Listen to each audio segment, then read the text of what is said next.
Why me? Why does this keep friggin' happening to me? Why me? Oh, of course it fell apart. I knew that was going to happen. Of course it fell apart. If you're in sales and you find yourself saying some of those things to yourself more often than you'd like to admit, then it might be time to change your outlook of the future. But why? What does optimism or your outlook on what the future, your environment, the people around you, and your current circumstances, what does any of that have to do with your sales success? Well, let me tell you the story of Michael Douglas. No, not the actor. You see, Michael was the only salesperson for a small startup tech company when he came to me for sales coaching because he wanted to double his sales. He felt that that was doable. While I was coaching Michael, I pointed out some small positive changes that he was making because I knew that with each small win and celebration that he had, his confidence in his abilities would grow. But what I didn't realize was that his optimism had also increased.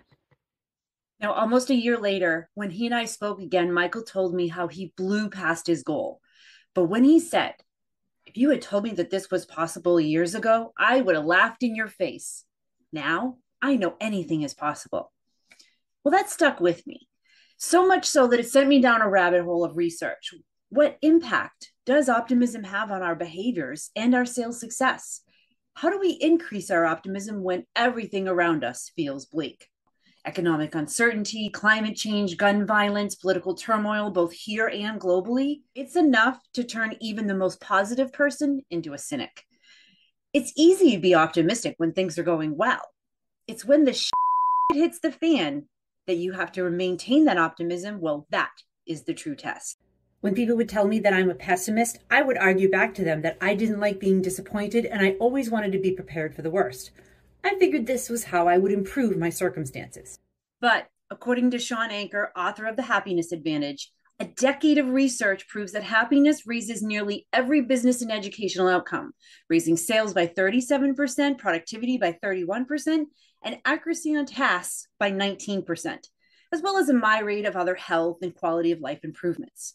Now, not only that, data from our partners at Objective Management Group also showed that top performing sellers with a greater positive outlook also learned faster, were more likely to have personally meaningful goals that they were willing to be held accountable to because they had plans, all due to increased motivation, desire, and a commitment for success, all because of their outlook. Neuroimaging at the University College London show that optimism activates both the amygdala and a part of our brain called the posterior anterior cingulated cortex. I hope I said that right. This is what helps us to downplay those negative emotional responses that we get and drives us to go after what they call higher stake goals. We dream bigger.